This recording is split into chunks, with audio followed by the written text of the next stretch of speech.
No ar, Faixa Livre, rádio jornalismo de verdade, a informação de primeira qualidade, a interpretação e os comentários das notícias, entrevistas, o contraditório.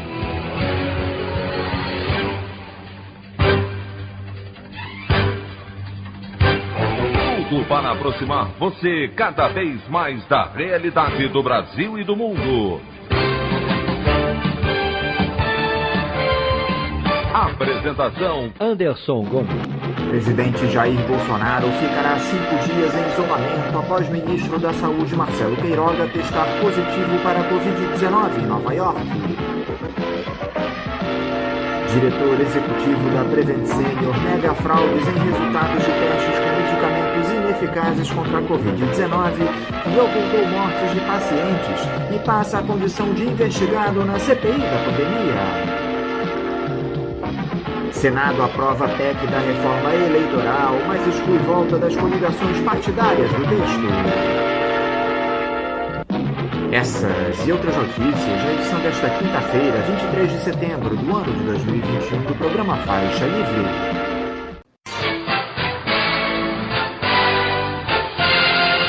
O comentário de Anderson Gomes.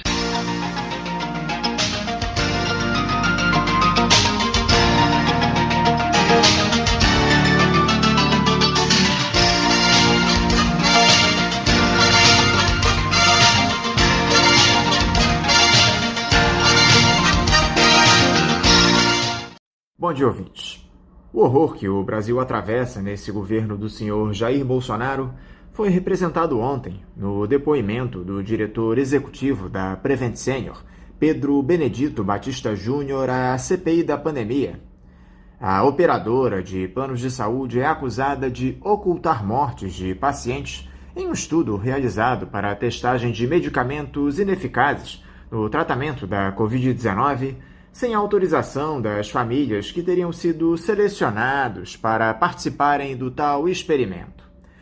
O médico, como era de se esperar, negou que a empresa tenha fraudado os resultados do estudo, ocultando óbitos, e culpou 2 ex-funcionários de terem manipulado dados de uma planilha interna para tentar comprometer a operadora. Ele também se negou a comentar casos específicos de alguns pacientes que teriam morrido por Covid-19 para preservar as famílias. Esse cuidado com os familiares só faltou quando a operadora não pediu a anuência para a realização da tal pesquisa com os doentes. É muito cinismo dessa gente.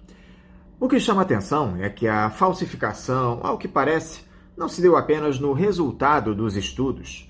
Documentos enviados aos senadores da Comissão Parlamentar de Inquérito evidenciam que o médico Anthony Wong, conhecido por defender o tratamento precoce contra o coronavírus, foi submetido aos mesmos medicamentos cujo uso defendia em um hospital da Prevent Senior.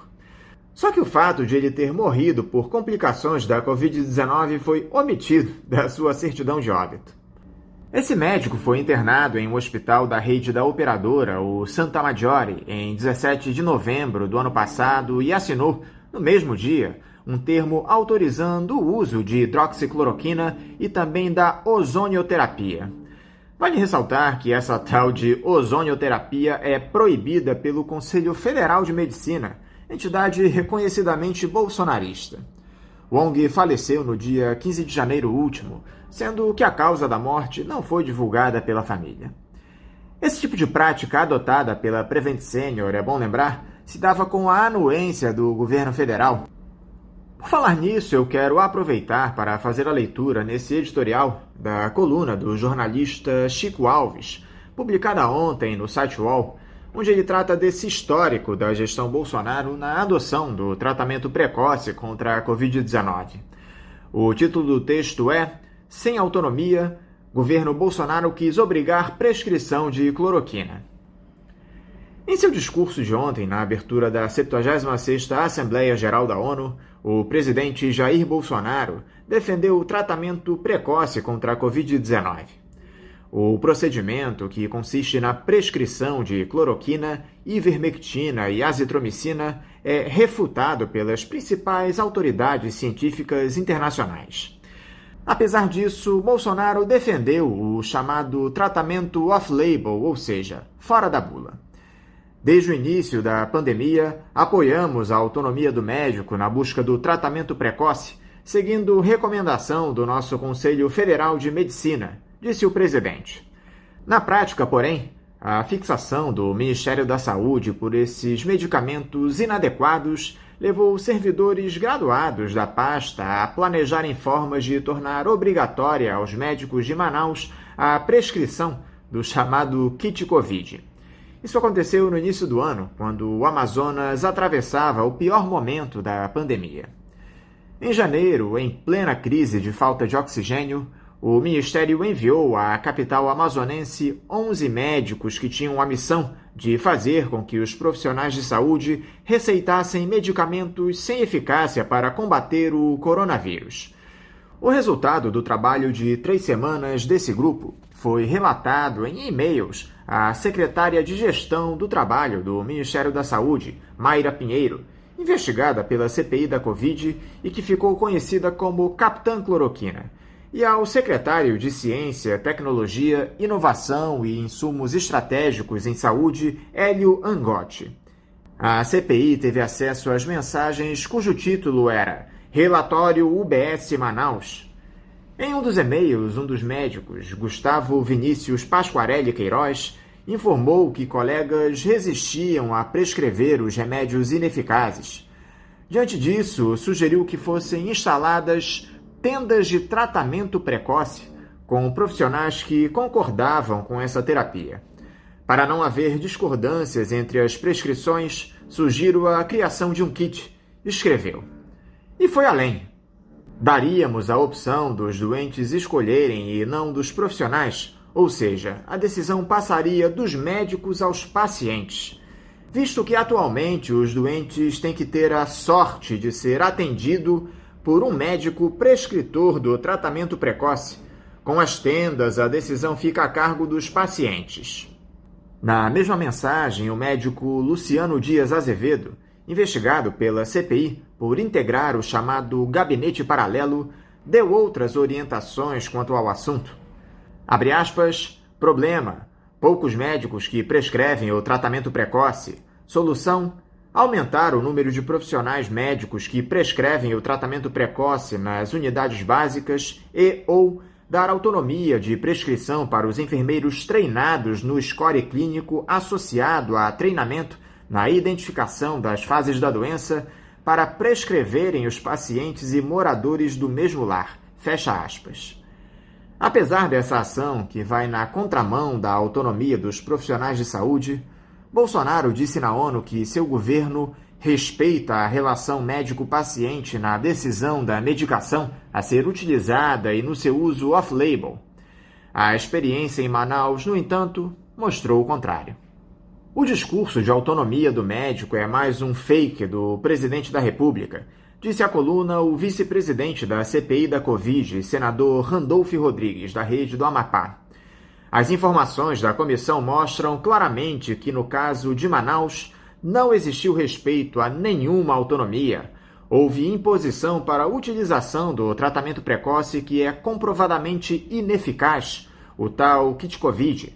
No caso da Prevent Senior, as informações que temos são as mesmas. Ali, apesar de não ter a participação do governo, teve o apoio governamental, o incentivo do presidente da República. Essa falada autonomia é falsa. A opinião do Faixa Livre. Bandeirantes, 1360. Estamos apresentando Faixa Livre. Voltamos a apresentar Faixa Livre. Estamos de volta, ouvintes, com o início da edição de hoje do programa Faixa Livre, que tem na sua produção a jornalista Celeste Sintra, auxiliada pela também jornalista Natália Moraes, tendo no comando do áudio o Francisco. Meu bom dia a todos. E meu bom dia também a você, que pode aqui participar nos enviando mensagens eletrônicas para o endereço ouvinte@programafaixalivre.com.br ou ainda registrando suas participações diretamente nas nossas redes sociais. No Facebook, nossa página é o Programa Faixa Livre. No Twitter e no Instagram, para deixar o seu recado, basta seguir os perfis @PGM Faixa Livre. Lembrando que as participações por telefone estão inviabilizadas, pois durante o período da pandemia do novo coronavírus, nosso programa está sendo gravado no dia anterior à sua veiculação. Pedimos desculpas aos nossos ouvintes que costumam interagir conosco desta forma, mas foi a maneira encontrada pela equipe do Faixa Livre para mantê-los informados sobre o que acontece no país e no mundo com essa nossa visão crítica e, ao mesmo tempo, preservando a saúde dos profissionais que levam o programa ao ar. O Faixa Livre pode ser acompanhado também pelo nosso aplicativo para celulares com sistema operacional Android. O nome do aplicativo é Programa Faixa Livre. Os ouvintes também têm acesso à transmissão pelo nosso site, o www.programafaixalivre.com.br, ou pela página da Associação de Engenheiros da Petrobras, a AEPET, uma das nossas entidades patrocinadoras, no www.aepet.org.br. Para quem perdeu alguma das edições ou quer ouvir novamente o Faixa Livre, os áudios das entrevistas e editoriais estão disponíveis no nosso podcast, nos aplicativos Spotify, Deezer e Castbox. E dando início às nossas entrevistas, eu cumprimento o jornalista e escritor Marco Antônio Monteiro. Marco Antônio, bom dia. Bom dia, Anderson. Bom dia a todos os amigos do Faixa Livre. Espero que a gente possa ter uma boa conversa sobre esse momento turbulento pelo qual passa o Brasil e que todos nós queremos que tenha uma solução. Que o ideal fosse no curto prazo, mas não tem jeito. A gente vai ter que batalhar para que a gente saia desse buraco em que o Brasil foi colocado. Um grande abraço a todos, muito obrigado. Vamos começar aí o nosso papo. Marco, muito obrigado por você mais uma vez dialogar conosco aqui no Faixa Livre. Marco, esse mês de setembro tem sido muito movimentado no nosso país. Não que os anteriores da gestão do senhor Jair Bolsonaro também não tenham sido, mas estamos em um período bastante conturbado. Primeiro, com aqueles episódios do Dia da Independência e tudo o que decorreu daqueles atos atentatórios do bolsonarismo. Agora esse discurso do presidente da República na Assembleia Geral da ONU, exaltando o seu governo a partir de um repertório quase infindável de mentiras, mergulhando em uma realidade paralela apenas para atender os anseios da sua horda e confirmando a vocação de pária internacional do Brasil nos últimos tempos. Dava para esperar dias tão intensos como esses últimos, Marco. Parece que o arsenal de surpresas do Jair Bolsonaro não termina. Sabe, Anderson, há poucos dias eu fiz uma gravação baseada em dados que estão acontecendo neste momento no Brasil e na perspectiva. Vocês sabem que depois da Revolução dos Cravos em Portugal, em 1974, houve um período muito turbulento, né? Para onde se caminharia o país, qual seria a tendência. E quando chegou em 1975, houve uma denominação de um período chamado Período Revolucionário em Curso, PREC. E o PREC teve como símbolo chamado verão quente, né? O verão no hemisfério norte, naqueles meses final de junho, julho, agosto, foi um período muito, muito quente. Ali houve uma disputa, né, entre grupos mais à esquerda e grupos de esquerda moderada, apoiados pela direita, e aquele processo revolucionário que termina sendo finalizado em novembro de 75, ficou conhecido aquele período como o verão quente. E eu diria que por outras circunstâncias, eu acho que nós vamos ter um verão quente aqui no Brasil, um verão quente de problemas. Então, quando você aborda essa questão de setembro, que parece que os meses no Brasil, parece que nós estamos numa eternidade nesse processo turbulento, né? nessa decadência permanente, quando a gente olha para o governo Bolsonaro, até para o governo Temer, mas no governo Bolsonaro é que é o ponto mais forte. Porque um mês no governo Bolsonaro parece ser realmente uma eternidade. E eu acho que a gente vai ter muitos problemas daqui para frente, porque há uma combinação que significa significam problemas sociais muito sérios. A combinação da inflação, principalmente para os mais pobres, o descontrole que há no Brasil dos principais setores estratégicos, porque todos eles ou foram privatizados, ou quando ainda não foram privatizados, estão tomados pelo interesse privado e não pelo interesse público. Então você tem, além do reajuste dos alimentos, em que não se toma não há estoque regulador, não há nenhuma pressão nem bloqueio de exportações para que tenha produto no mercado interno. Além de tudo isso, você tem a questão da energia, com os setores quase todos privatizados, indo para a reta final da Eletrobras, e aí você tem o drama do desemprego, você tem o drama da miséria, do auxílio emergencial, que neste último período foi muito baixo e que vai desaparecer a partir do mês de novembro e não será substituído à altura, mesmo com Bolsa Família turbinado, e temos a possibilidade de racionamento, de apagões, tudo isso. Então, é uma conjunção de fatores, quer dizer, a miséria, a queda na renda do comércio, a queda na renda do trabalhador, os alimentos em alta, tudo isso faz com que eu acho que a gente vai ter um verão quente. E ele só pode enfrentar esse verão quente desviando o foco. Então, desviar o foco é manter o país permanentemente em crise, que eu acho que é isso que ele vai fazer, é isso que ele pretende, até ver qual é a sua chance. Eu não acho que esteja dado ainda todo o jogo político, mas, de qualquer maneira, acho que essa mobilização para que ele consiga continuar falando para 20% da população, 25% da população, e estabelecer ações e fatos que desviam o foco do principal, eu acho que isso ele vai fazer, e acho que a gente vai ter um outubro quente, um novembro quente, um dezembro quente. Acho que a gente tem aí muita crise ainda pela frente.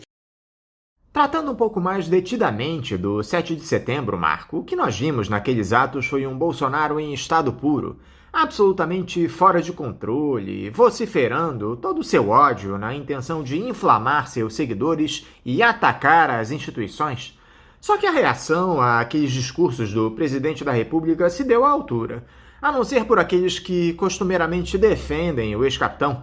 No caso, o presidente da Câmara, Arthur Lira, e o procurador-geral da República, Augusto Aras, que tentaram jogar panos quentes. Se aquela ameaça de autogolpe acabou não se concretizando, Marco, o Bolsonaro voltou a ampliar as tensões. Me parece que é esse o modus operandi dele mesmo, a zona de conforto do ex-capitão é esse caos que ele procura estabelecer. Dá para operar nesse regime de eterno conflito que o bolsonarismo opera, Marco, e, ao mesmo tempo, construir uma base de apoio moderada visando a reeleição em 2022? Eu tenho a impressão que essa conta não fecha.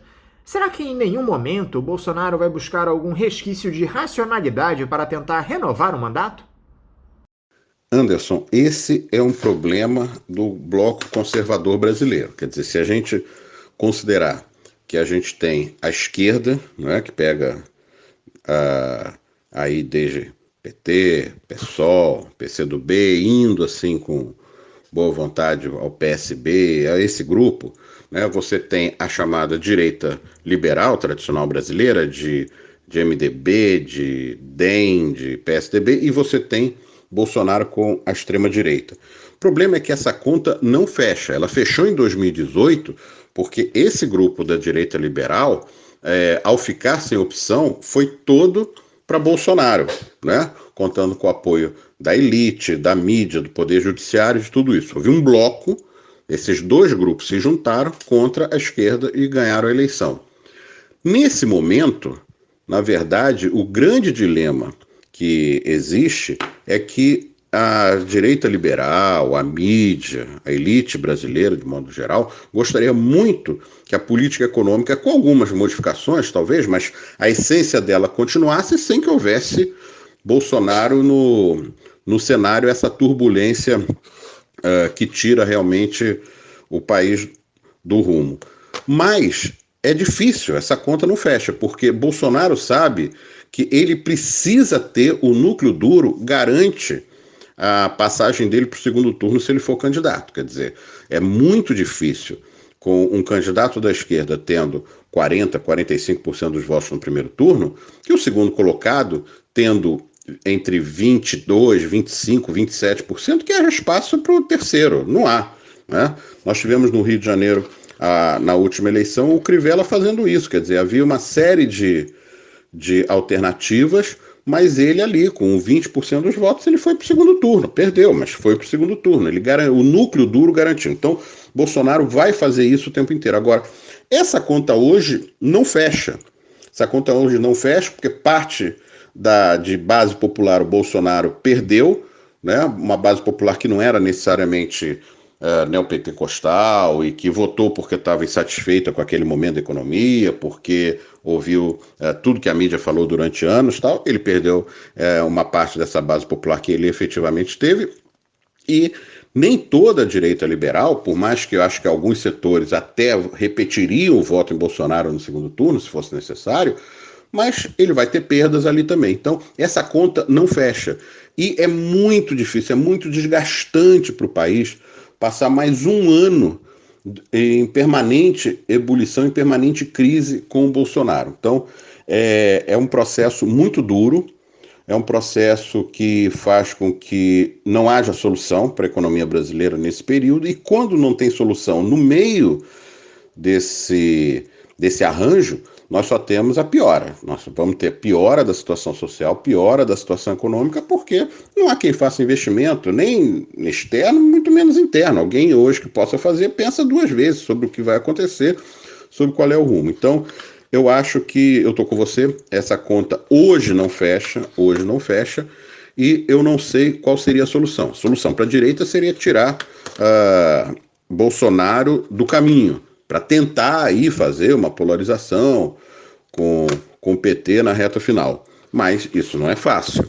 Não é fácil tirá-lo, acho quase impossível, tirá-lo na força, e convencê-lo a não ser candidato teria que ter uma ação muito, muito elaborada, que eu não sei se ele está disposto a isso. Agora, esse discurso do presidente na ONU, Marco, surpreendeu até seus assessores mais próximos, que esperavam uma fala mais ponderada, uma atitude voltada para a pacificação, na tentativa de desfazer um pouco aquela imagem péssima que ele construiu ao longo desses quase 1000 dias de governo. Só que o que vimos foi um Bolsonaro exagerando nas fake news, dizendo que o país esteve sob ameaça comunista, que não há corrupção na sua gestão, que os atos do 7 de setembro foram os maiores da história. Qual é a lógica que faz o presidente agir dessa maneira, Marco, sem calcular os efeitos das suas falas, especialmente em fóruns internacionais? Ele não tem sequer essa percepção, esse faro que todo político precisa para medir a repercussão daquilo que diz? Anderson, eu acho que ele não tem esse faro. Eu acho que a lógica dele é a lógica do enfrentamento o tempo todo. Hoje, convencido por alguns setores, eu acho que da extrema-direita internacional, de que ele precisa ocupar um espaço deixado pelo Trump. Claro, o presidente do Brasil não vai ocupar esse espaço, né, menos Bolsonaro, mas ele acha que pode ser um símbolo disso, mais do que o dirigente da Polônia, da Hungria, de tudo isso, até que Trump eventualmente possa ou não voltar ao poder nos Estados Unidos. E eu acho que é a história de ficar no núcleo duro. Acho que em termos eleitorais, se estivermos pensando em eleição como algo normal da vida de um país, eu acho que é um desastre. Agora, nós não sabemos se o Bolsonaro pensa exatamente nesse processo. 7 de setembro dele fracassou. 7 de setembro dele, se era uma preparação para um fechamento do regime, para algo mais duro, ele viu que ele não tinha número e apoio suficiente. Agora, ele não modera. Aquela carta que foi escrita pelo Temer só serviu para essa elite congressual colocar panos frios sobre a proposta do impeachment, que voltava a ganhar impulso. Foi só para isso, porque ele não modera, ele não é controlável. E ele joga cada vez mais em sedimentar aquele grupamento que eu acho que chega a entre em torno de 20%. Né? Tem 25, 27 nas pesquisas, tal, mas é em torno ali, pode ser 17, 18, 20, é nessa base que ele ainda consegue se manter. E é interessante que em alguns estados, quando você pega a pesquisa nacional e você abre alguns estados, que Bolsonaro atinge no primeiro turno 30%, 33%, 34% dos votos, em alguns estados. Em outros, principalmente no Nordeste, tal, vai muito mal. Mas eu acho que é fixar esse núcleo, ter o poder na mão, tanto que está sendo feito agora um acordo no Congresso para liberar dinheiro dele dos precatórios, não pagar tudo que teria que pagar ano que vem, ter a máquina na mão. É muito difícil alguém com a máquina do governo brasileiro na mão não chegar no segundo turno. Quando eu digo, a direita liberal só tem chance se tirá-lo do páreo. Tem que tirá-lo. Não parece suficiente, com suficiente vontade de tirá-lo no impeachment. Então teria que tirá-lo no convencimento de não ser candidato. Isso até agora também, nem ele, nem a família demonstraram nenhuma vontade de não ser candidato. Pelo contrário, trabalham nessa lógica, né? E caminham para uma derrota eleitoral. Agora, será que é simplesmente a eleição ou ele precisa chegar vivo à eleição para promover a arruaça que ele pretenderia promover se estivesse forte? Isso que a gente não sabe, porque realmente essa conta, esse discurso não fecha para alguém que queira ser majoritário na sociedade, mas eu acho que isso ele já sabe que não será. Dentre esses absurdos que o ex-capitão disse lá em Nova York, Marco, o que mais te chamou a atenção? Anderson, me chamou a atenção um conjunto que você vai pegando no discurso dele. Claro, chama atenção desde o início o fato dele aparecer lá sem vacinar, fazer quase propaganda disso, o tipo de ação que faz, que é um tipo de ação que é repudiada no mundo nos dias de hoje. Então, realmente, ele não está preocupado com a imagem internacional, está preocupado em falar para um segmento específico. Agora, me chama a atenção quando ele pega algumas coisas do tipo, quando ele falou do Afeganistão, quando ele fala de famílias cristãs no Afeganistão, você sabe que ele não vai pegar a família cristã lá. Eu não sei se o Afeganistão tem hoje 0,5% de cristãos ainda dentro do Afeganistão, provavelmente nem isso. Então, ele está falando para um grupamento.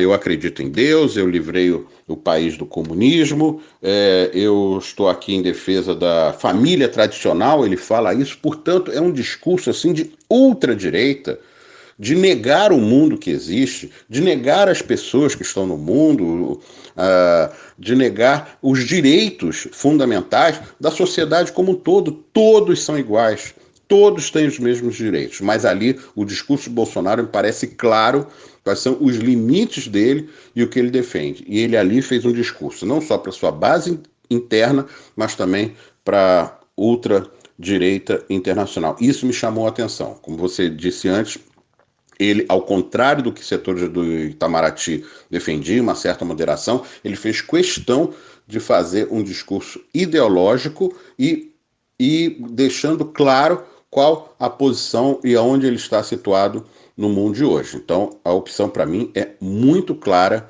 nesse discurso que ele fez na ONU. Como é que o empresariado, Marco, essa turma que verdadeiramente comanda o país, infelizmente, observa esses sinais trocados do presidente, que uma hora ataca as instituições, depois busca um representante dessa turma para tentar acalmar os ânimos, como foi o caso do ex-presidente Michel Temer, naquela carta escrita por ele, mas depois volta a dialogar com seus apoiadores mais radicais. Eles lidam bem com essa mudança de humor do presidente ou o desembarque definitivo do grande capital do bolsonarismo é só uma questão de tempo? Olha, eu acho que tem vários segmentos empresariais.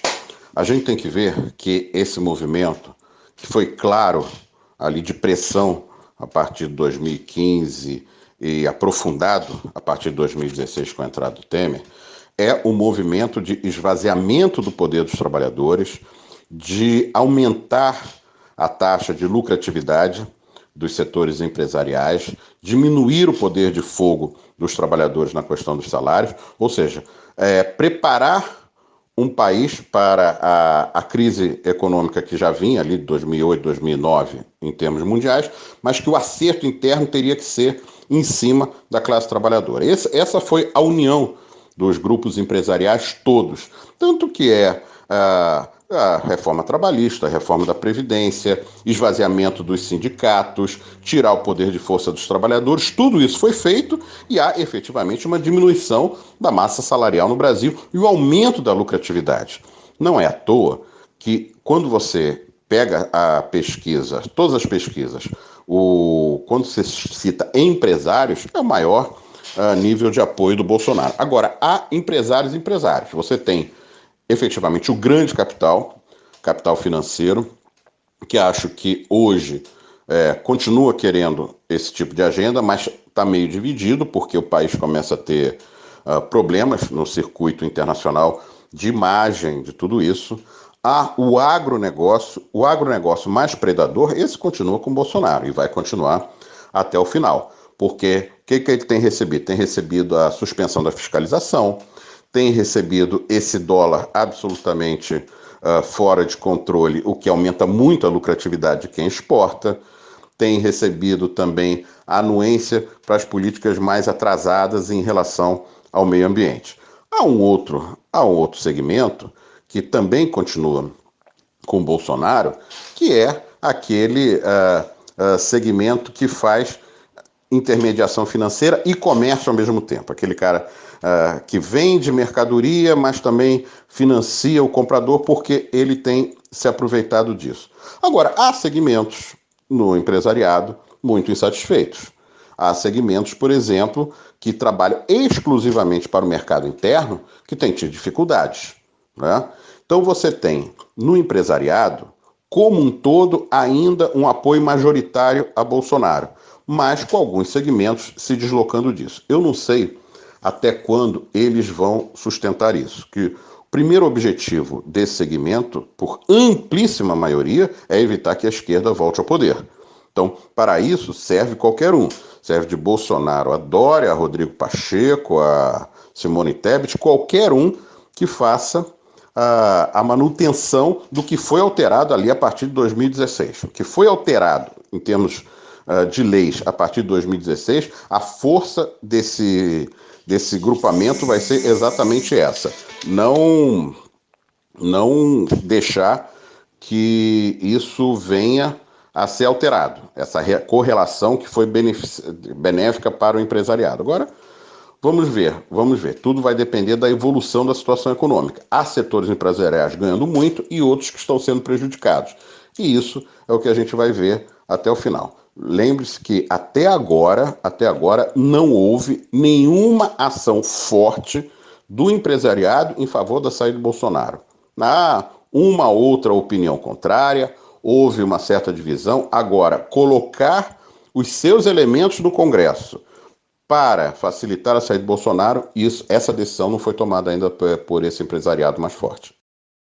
Algo que chama atenção, Marco, é que a popularidade do Jair Bolsonaro não derrete como era imaginado para um político absolutamente inepto como ele.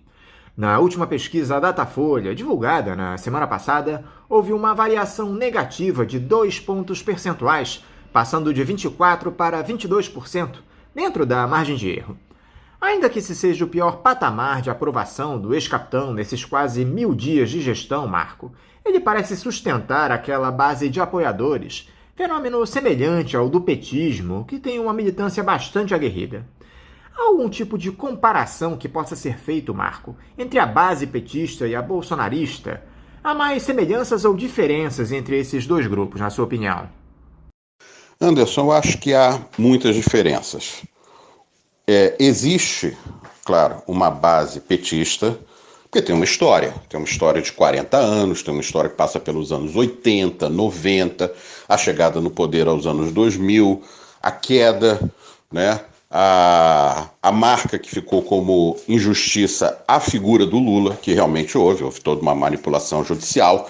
Então, há uma base do PT, que se modificou ao longo dos anos, até pela modificação da base da classe trabalhadora, da diminuição do peso da indústria, mas há uma percepção do que foram os governos do PT, para a população mais pobre. Há uma lembrança, principalmente quando se compara aos dias de hoje, então há uma base petista, mas muito relacionada à questão democrática. E acho o seguinte, na verdade, aquele PT mais forte, ideológico, tal, aquilo ficou lá até os anos 80, 90. Tanto que há uma diferença básica para Bolsonaro, que a gente mesmo diz, olha, Bolsonaro está no pior momento e ele não derrete de uma vez, ele vai perdendo aos pouquinhos ali. E simplesmente aquela campanha feita principalmente contra o governo Dilma, e a ação que o governo Dilma, segundo o governo Dilma, teve logo no início, botar Joaquim Levy, austeridade fiscal, aquilo dissolveu o apoio, não é? A Dilma despencou ali e não adiantou ter base petista, porque aquilo desagradou a base petista. A base petista ficou absolutamente perdida em relação ao que estava sendo feito. Porque se você lembrar aquela campanha de 2014, a reta final contra o Aécio, inclusive, segundo o Duro, foi o muda mais. Numa situação difícil, numa situação em que havia o risco de perder a eleição, a campanha da Dilma foi muda mais.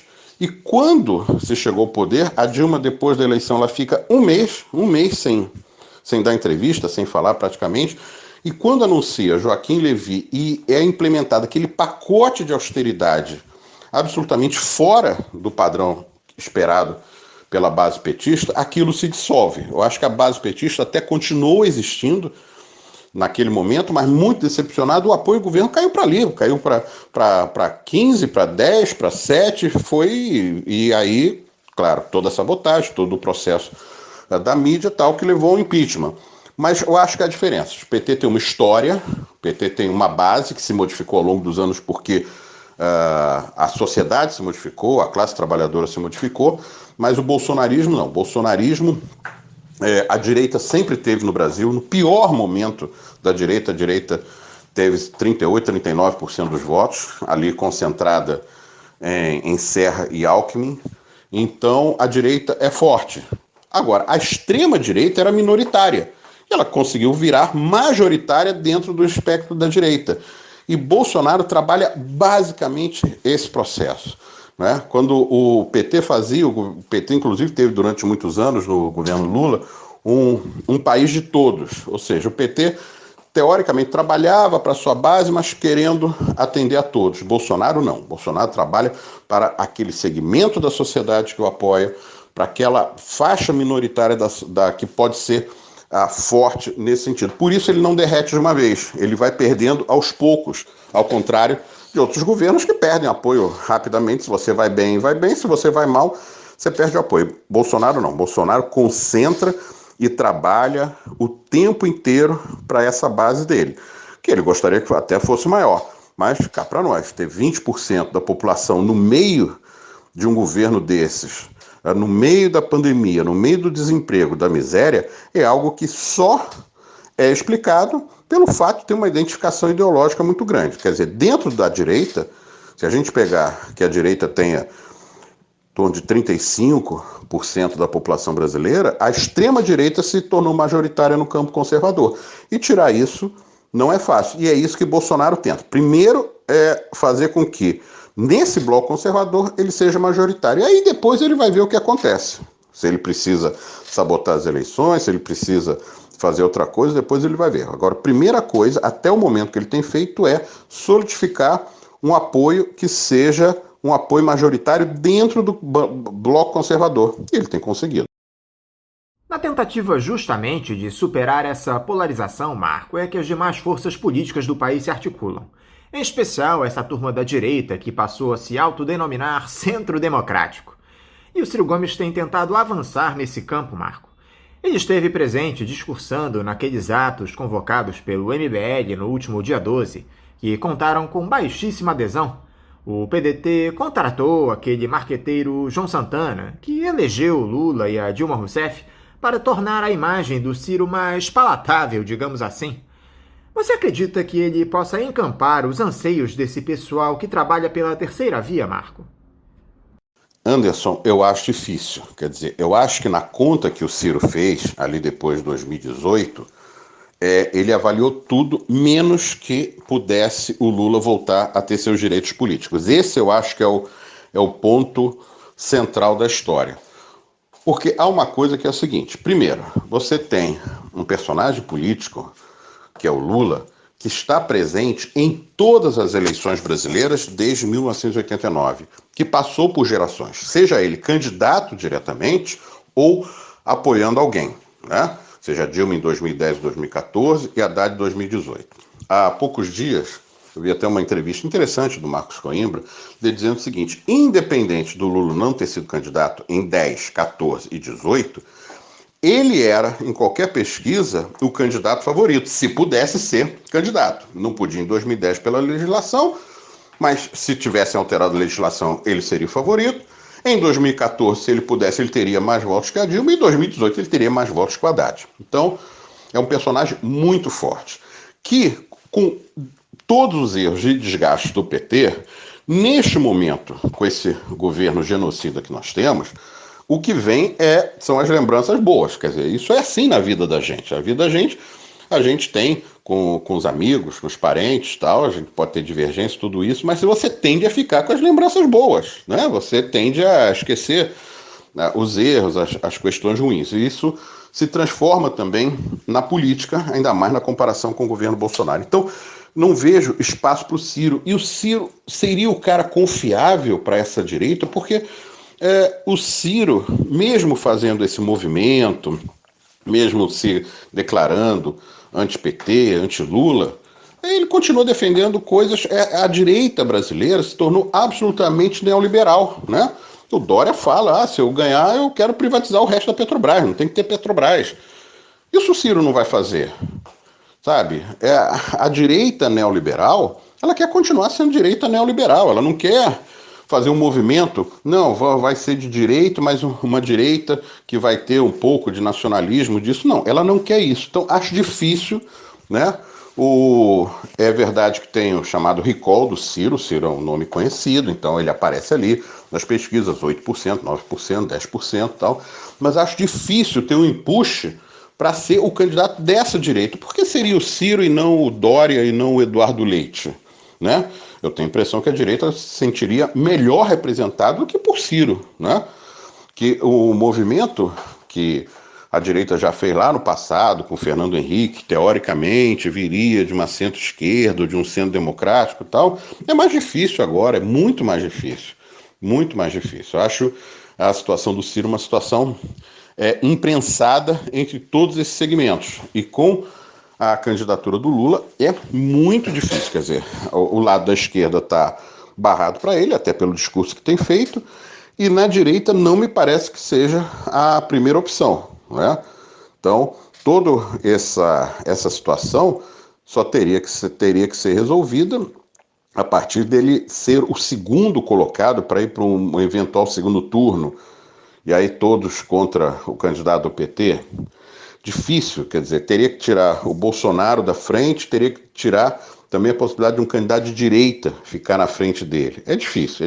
Acho que a situação do Ciro é uma situação complicada no atual cenário. O cenário teria que mudar muito para que o Ciro tivesse chance de ir para o segundo turno. Para finalizar, Marco, se nem o Lula nem o Ciro conseguem representar ideais genuinamente progressistas no nosso país, qual seria a alternativa da esquerda para tentar levar à frente uma candidatura viável politicamente e capaz de se colocar eleitoralmente como uma opção nesse quadro onde o liberalismo sobressai? Difícil. Eu confesso que eu sinto muita falta de debates mais aprofundados sobre os rumos do processo de esquerda aqui no Brasil. Eu não vejo, não há debate. O Brasil conseguiu ser um país sem debates, né, de ideias, né? Não se debate, quer dizer, nós estamos a um ano da eleição e quem debate? Quer dizer, o que vai ser feito dos setores estratégicos brasileiros, né? O que vai ser feito da energia? O que vai ser feito da Petrobras? O que vai ser feito dessa relação com o capital em relação ao trabalho? Nada disso é discutido. E me parece que pelo lado do PT também não é discutido para não fazer marola nesse momento. Ou seja, vamos ver o que vai acontecer, e acho que um eventual governo do PT vai depender muito de como vai ser o Congresso, né? Se você conseguisse ter um Congresso um pouco mais progressista, que pelo menos dividisse a Câmara dos Deputados, se não meio a meio, perto de meio a meio, você acho que teria um empuxo para puxar o governo do PT um pouco mais à esquerda. Senão, vai ser um processo muito complicado e, como diz o cientista político Luiz Fernando Miguel, a última coisa que a gente gostaria é que um eventual governo do Lula fosse administrador apenas do que restou do patrimônio público brasileiro sem muita intervenção na sociedade. A gente precisa de muita intervenção na sociedade, muita intervenção econômica. Não é fácil.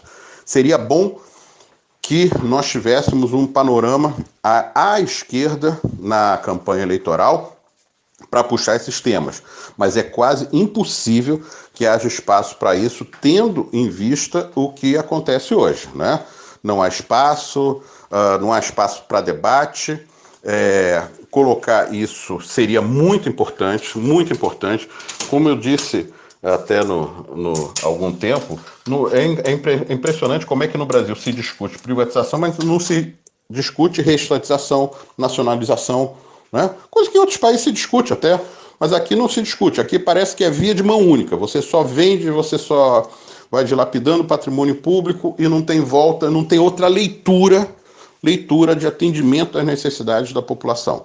Era importante que houvesse um debate à esquerda do que o PT coloca, mas acho que o panorama desta eleição, infelizmente, é muito difícil que isso aconteça pela falta de espaço, pelo enfrentamento necessário com o bolsonarismo, que vai continuar, independente de Bolsonaro, se Bolsonaro sair.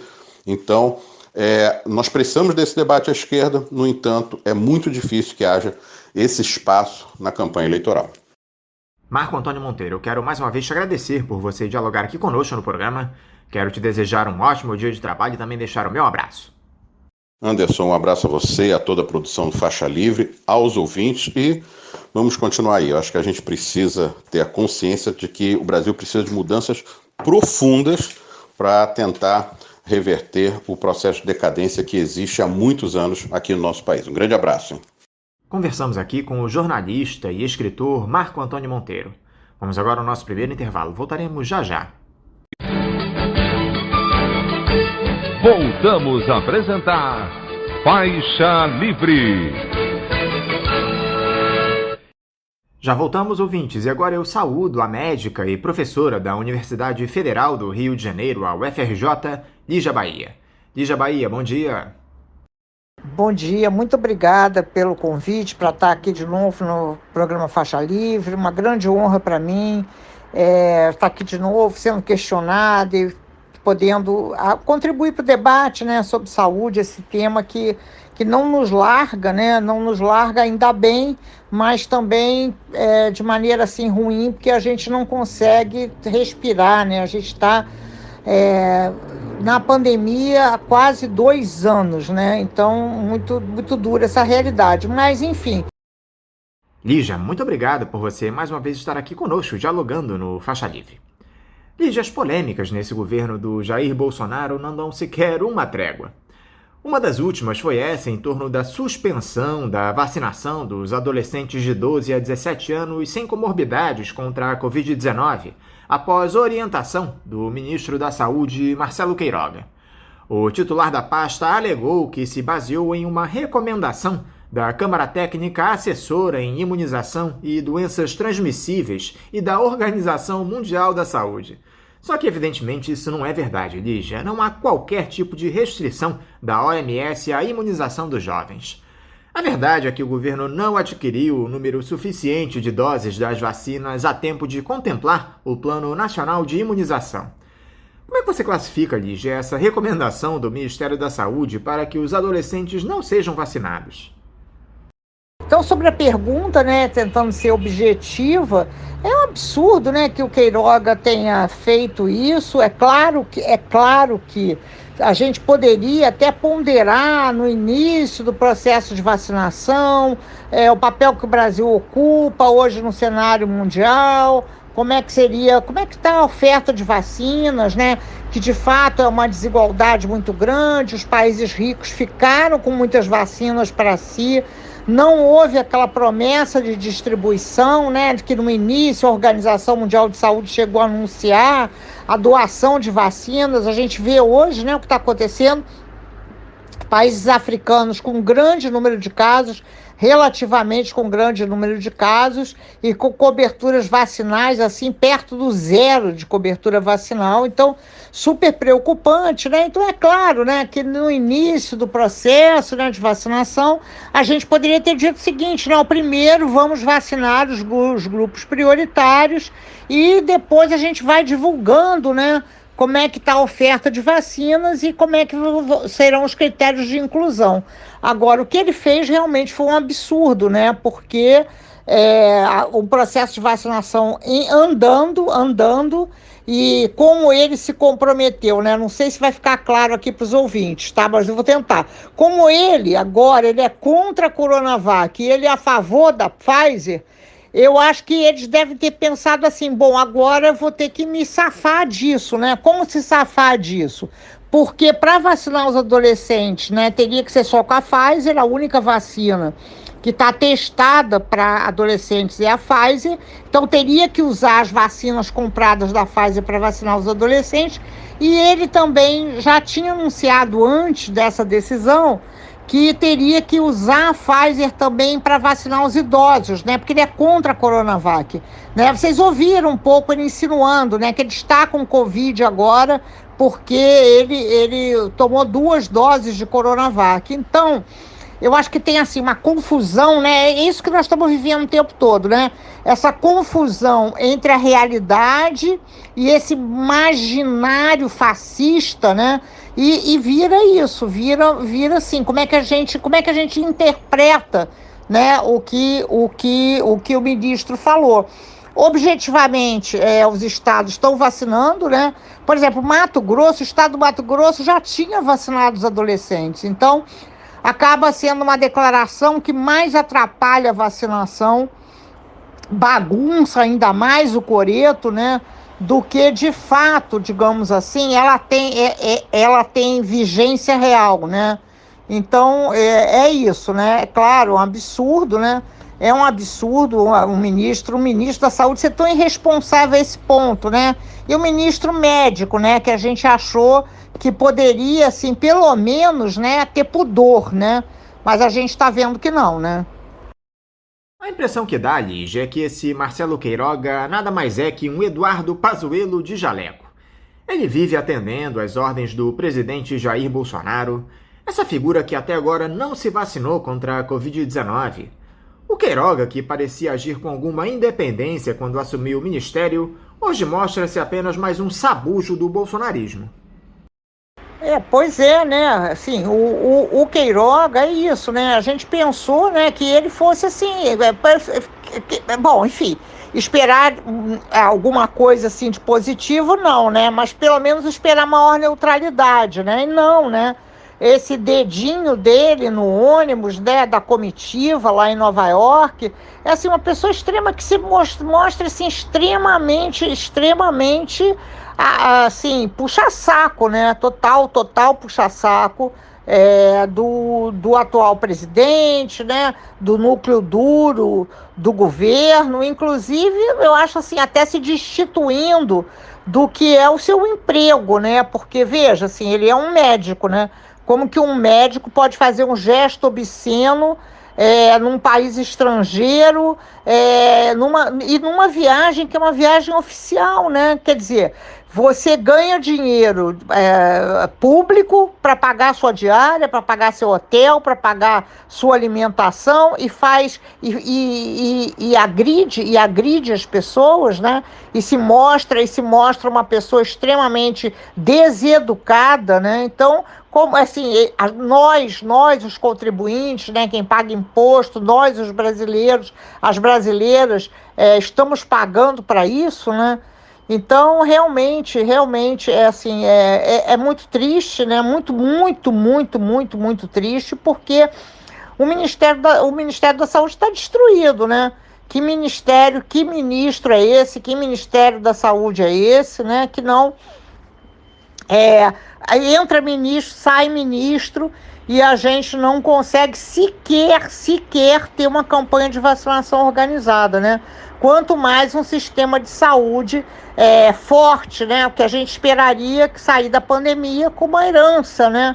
Qual é a herança, né, da pandemia? Um SUS fortalecido, um SUS que pudesse, enfim, fazer face, né, enfrentar os futuros perigos, né, e que a gente tivesse maior tranquilidade agora com a saúde, né, que a saúde se tornasse um tema relevante, né, mas é claro que não se tornou relevante, né, o que se tornou relevante é ele fazer gestos obscenos e não falar sobre saúde, né. E, enfim, e também temos vocês viram, né? Acho aquela live dele lamentável, né? Aquela cena lamentável na qual ele aparece com o presidente da República, com aquelas risadinhas, né? E falando, não, nada disso, assim, é o de sempre, né? Sempre morrer gente é irrelevante, né? É irrelevante. O que é relevante é a reeleição, né? O que é relevante é a candidatura dele para o governo da Paraíba. Isso é relevante. Mas as pessoas continuarem morrendo, não terem saúde, isso não tem muita importância. Nós falamos dessa Assembleia Geral da ONU, Lígia, e o presidente Jair Bolsonaro fez um discurso absurdo nesse encontro lá nos Estados Unidos na última terça-feira. O chefe de Estado brasileiro defendeu o tratamento precoce contra a Covid-19, algo já comprovadamente sem eficácia. Se posicionou contra o chamado passaporte sanitário, que confere benefícios a pessoas que tenham se vacinado contra a doença. Isso sem falar que ele foi o único representante do G20 que não se vacinou, Lígia. Foi ridicularizado pelo primeiro-ministro do Reino Unido, Boris Johnson, pelo prefeito de Nova York, Bill de Blasio, uma vergonha mundial. O que você achou do que disse e da postura do Jair Bolsonaro diante dessa Assembleia Geral da ONU, Lígia? Eu concordo, assim, né, com a tua pergunta. Acho que é isso, né? É uma vergonha mundial, é um vexame, enfim, é uma aberração, né? O discurso, as atitudes, né? A reunião dele com o Boris Johnson foi assim uma vergonha, né? O Boris Johnson, assim, digamos assim, esculhambou, né? Escrachou. Só faltou o Boris Johnson ter uma faixa, né? Pela vacina, enfim. Então, achei assim, tudo muito ruim, mas de alguma maneira ele continua se dirigindo à sua claque, né? Às pessoas que continuam sendo fanáticas, né? E a esse grupo que é bem fiel, né? Esse grupo de eleitores, né? Que inclusive pessoas que não querem se vacinar, que também são contra o uso de máscaras, né? Eu acho que ele ataca um ponto sensível que é o passaporte, né? Que é o passaporte vacinal. Esse é um ponto sensível porque a gente, de certo modo, está imitando um pouco, né? O que alguns governantes de países que têm um movimento anti-vacina forte estão fazendo, né? Então, exigir passaporte vacinal nos Estados Unidos é alguma coisa fundamental mesmo, né? Porque tem uma parte da população que não quer ser vacinada. Não é o caso no Brasil, né? Porque no Brasil a gente teve assim, para a gente explicar, tá? Eu acho que nesse momento eu estou a favor do passaporte vacinal, mas veja, teve gente que não conseguiu se vacinar, né? Querendo se vacinar. É um pouco diferente, né? Porque a estratégia do passaporte vacinal, assim, o que nos Estados Unidos eles estão fazendo, né? Tem pessoas que são contra a vacina, mas eles estão, assim, convencendo as empregadoras a exigir passaporte vacinal. Aí as pessoas têm que decidir, ou elas se vacinam ou elas ficam sem emprego, né? As pessoas estão exigindo passaporte vacinal para entrar em restaurantes, para participar de eventos, etc. Aqui, eu acho, sim, vamos conversar isso, tá? Eu acho que tem um uso meio canhestro disso. Que assim, se tiver passaporte vacinal, pode ter jogo no Maracanã. Se tiver passaporte vacinal, pode ter Réveillon. pode ter carnaval. Então, assim, antes de ter uma oferta de vacinas, que seja uma oferta de vacinas, assim, para 100% da população, né? Então, eu acho que eu estou complicando um pouco, mas eu não sei se eu consegui me expressar. Ele toca nesse ponto sensível, sabe? Porque sempre esse discurso... esse discurso fundamentalista, ele toca em determinados pontos, né? Enfim, que mobilizam algumas pessoas, né? E a gente precisa ter respostas adequadas para isso, porque tem uma certa enrolação também de prefeitos e governadores que em determinado momento foram a favor, foram contra o isolamento social, foram a favor, foram contra o isolamento social, e que agora estão muito assim eufóricos, né? Porque a gente atingiu coberturas vacinais razoáveis, ainda não temos coberturas vacinais completas, mas eufóricos com a reabertura, né?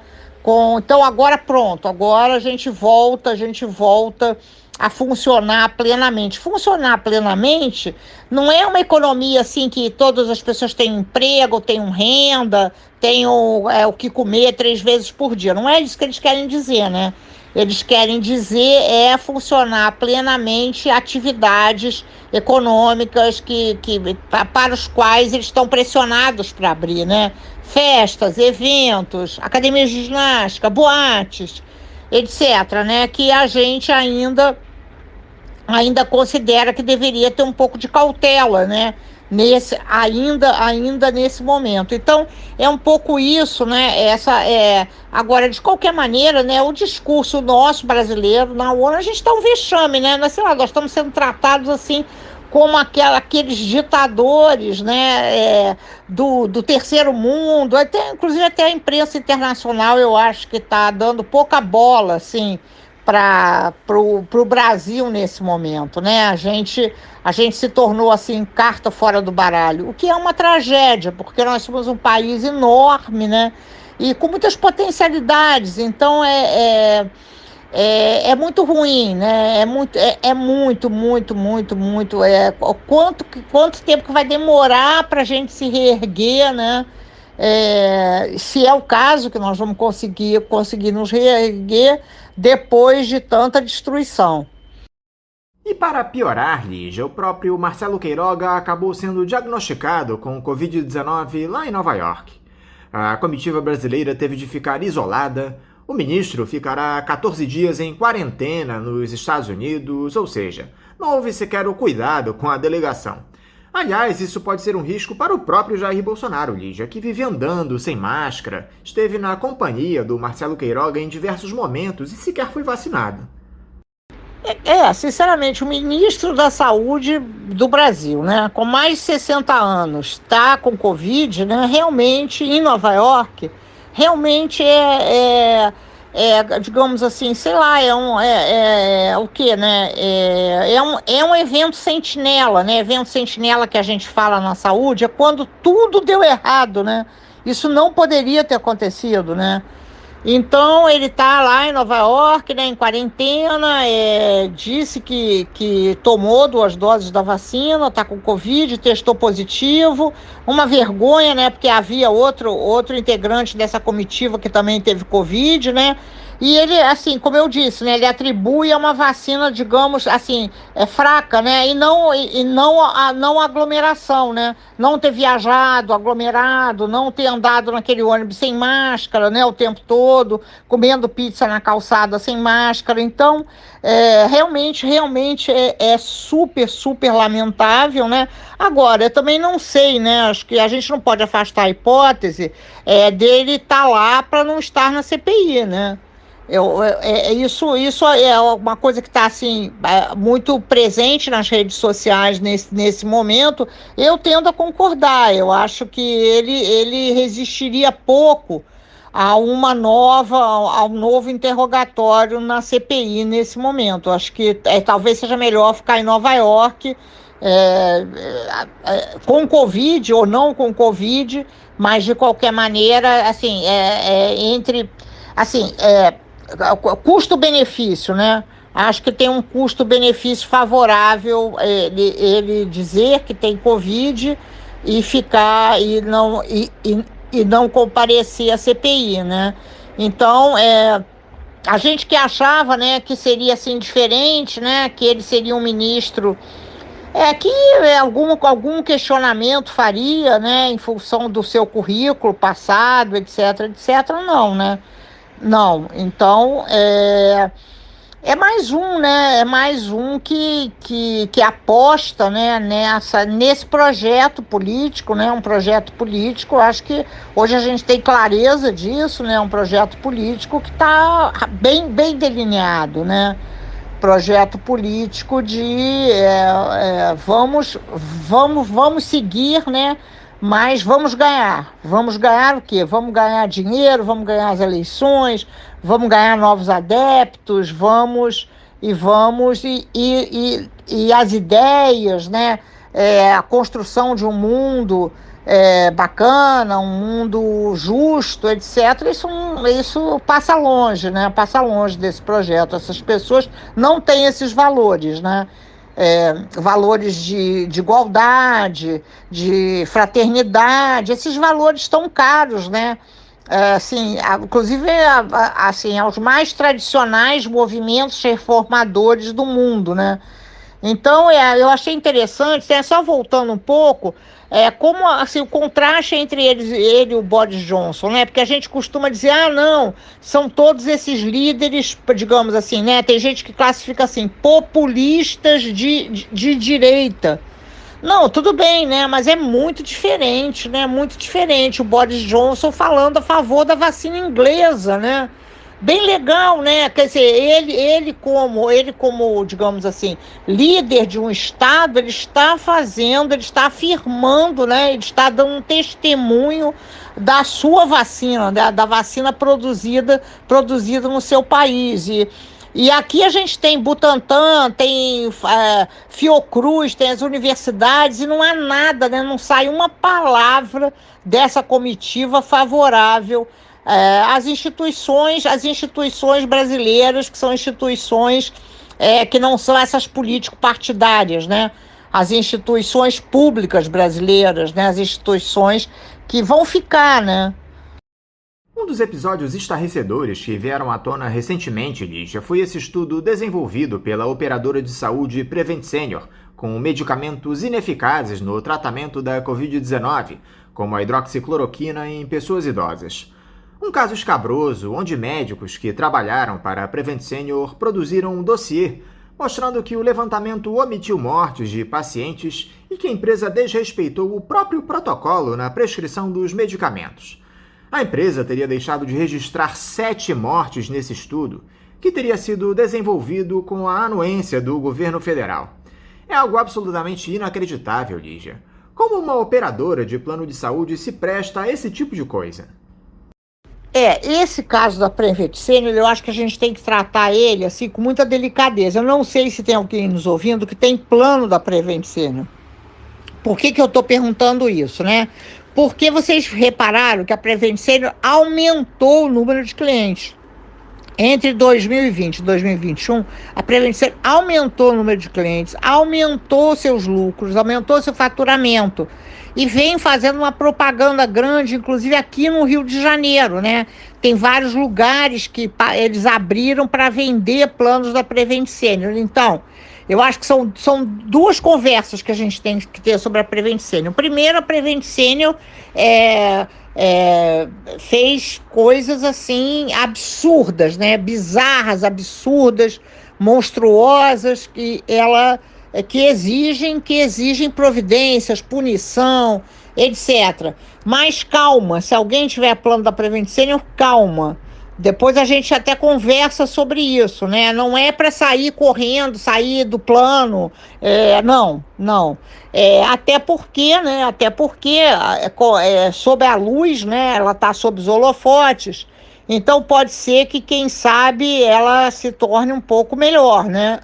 Porque, assim, não é só a Prevent Senior, né? Vamos falar sério aqui, né?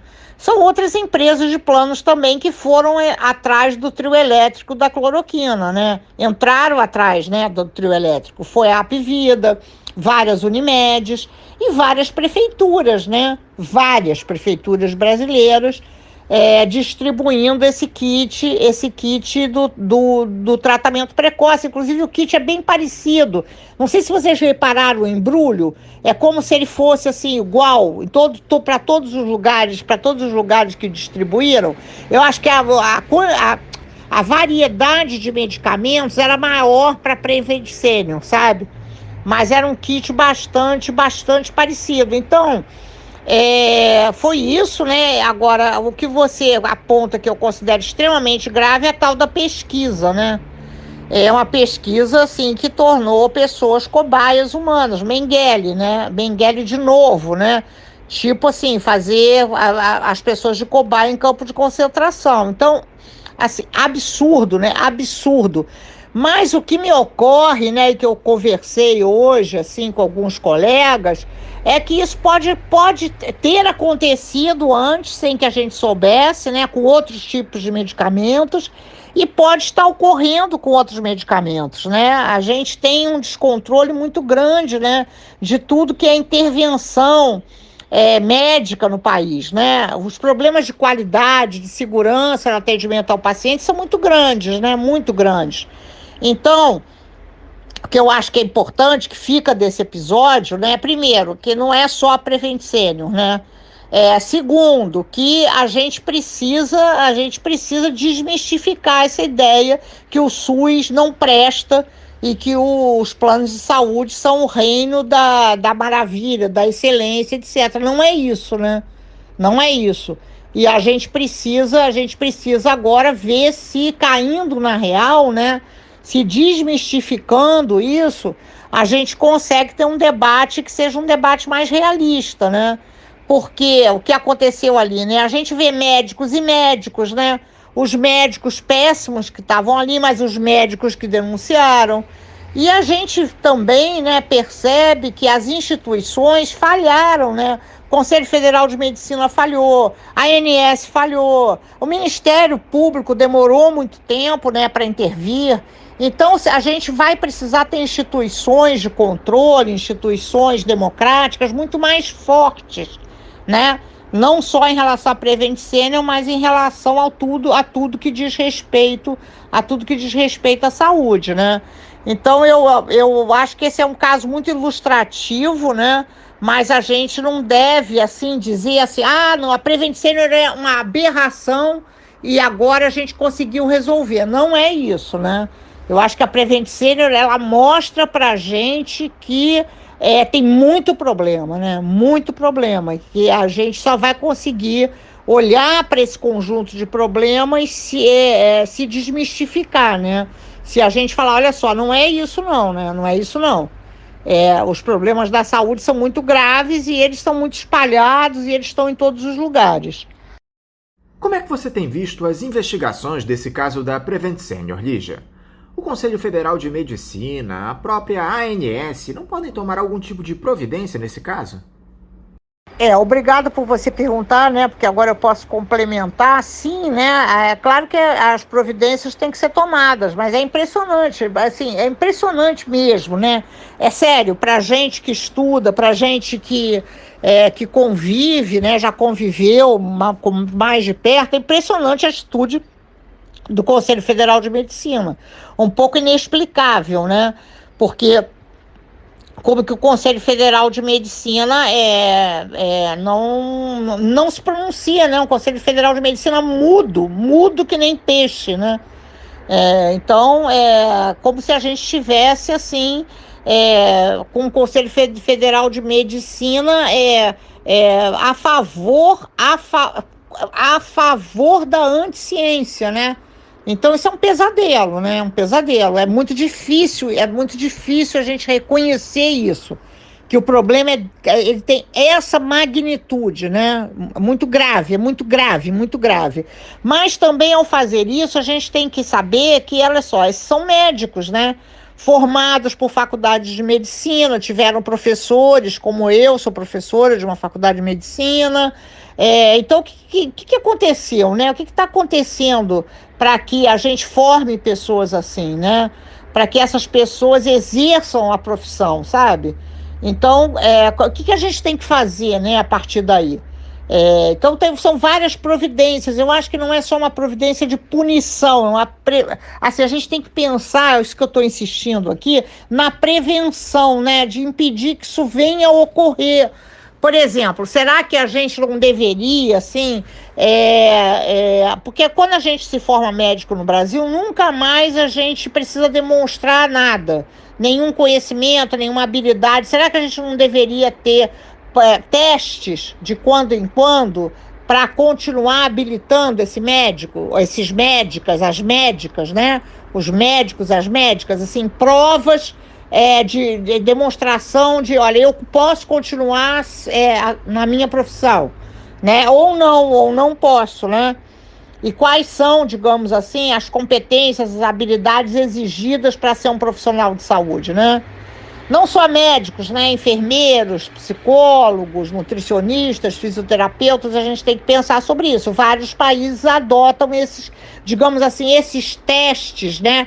Que são testes periódicos. Então, essa é uma discussão. A outra é essa proliferação de faculdades privadas, né? Que na nossa área da saúde elas são assim extremamente predominantes. Então, o que esperar, né? O que esperar de um profissional de saúde formado em instituições que não oferecem iniciação científica, que não oferecem uma formação científica para esse jovem, né? Como é que esse jovem, ele mais tarde, ele vai conseguir ler artigos científicos, vai conseguir interpretar, vai conseguir ter um senso crítico, né? Em relação ao que é ciência, o que não é ciência.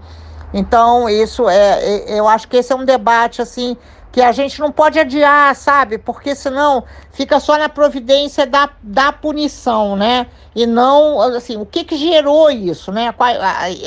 Que estruturas, né, estão por trás dessa... E a ANS, né, acho que a gente já conversou aqui alguma vez, né, sinceramente, né, assim, a ANS vai fiscalizar a Prevent Senior agora, né, nesse momento, sinceramente, muito atrasado, né, uma atitude, assim, muito extemporânea, né, porque já foi, né, agora já foi. Então, a rigor, né, a ANS deveria ter exercido uma fiscalização muito rigorosa em relação à Prevent Senior, porque exatamente a Prevent Senior, ela vem, né, ela vem como se ela fosse, assim, um resto, né, do mercado, né, a empresa que vai tratar muito bem os velhos, né, os idosos e etc, e a gente que estuda sempre desconfiou muito disso, né, então seria assim, a ANS teria que ter muita vigilância em relação a uma empresa que em si, ela já tem bases atuariais, mutualistas, etc., muito frágeis, né? Então, bom, enfim, né? A ANS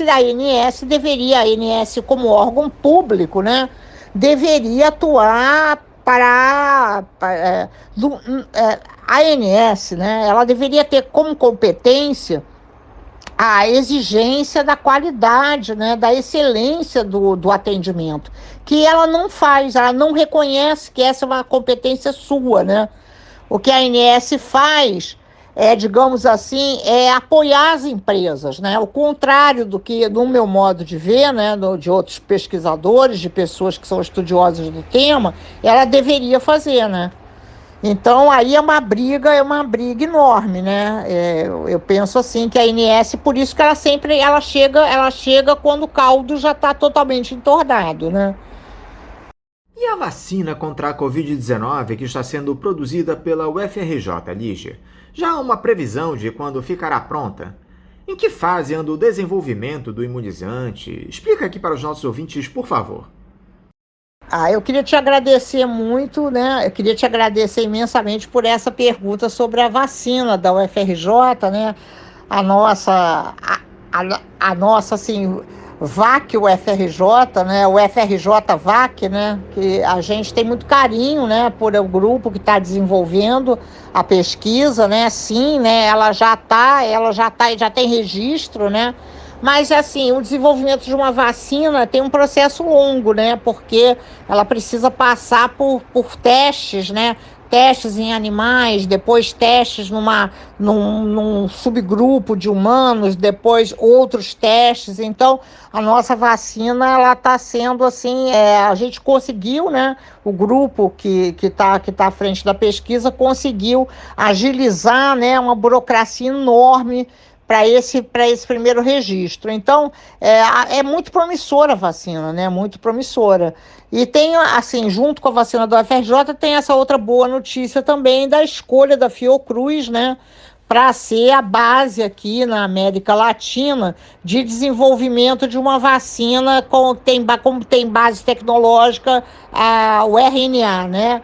Então também é muito importante, né, que a Fiocruz ela vai ter essa possibilidade, né, vai agregar a sua capacidade de produção própria, né, da vacina, que é a AstraZeneca, que ela tem uma base tecnológica de vetor viral, ela vai agregar uma outra competência tecnológica. Então, isso é promissor, né? A gente precisa apostar nisso fortemente, porque o Brasil precisa produzir vacinas, né? Nós somos um país extremamente populoso, então a gente não pode ficar dependendo, né, de vacinas que são muito caras, né? Porque, só para a gente falar do preço, né? Muito caro. A gente já gastou mais de 28 bilhões de vacinas e não tem a população totalmente vacinada. Então, qual é o preço que o Brasil pode pagar por vacinas, né? Porque, além das vacinas, nós temos os cânceres, nós temos os problemas cardiovasculares, nós temos problemas causados por violências, nós temos, enfim, um conjunto enorme, né, de problemas de saúde. Então, a gente precisa, isso para nós é uma coisa vital, né? Assim como tem sido para países, assim, por exemplo, como a China, né, que conseguiu produzir vacina, conseguiu vacinar a população. Então, a gente precisa imediatamente, assim, acho que a gente está conseguindo, né? Apesar dos muitos pesares, né? O Brasil está conseguindo aproveitar, assim, os poucos espaços, né, que nós temos, a gente está conseguindo participar. Então, a gente tem esse desenvolvimento da vacina na UFRJ, a gente tem desenvolvimento de vacina em outras universidades também, na USP e na UFMG, né? Então, certamente a gente será capaz, né? Nós conseguiremos desenvolver vacinas que são vacinas brasileiras. Mas para isso a gente precisa de investimento e pesquisa também, né? E não o que nós estamos vendo, que é essa continuidade do corte do orçamento para pesquisas, né? Muito preocupante que ocorrerá em 2022, né? Porque em 2022 a gente não tem previsão de orçamento para vacina, a gente não tem previsão de orçamento adequado para pesquisa. E como é que o país fica, né?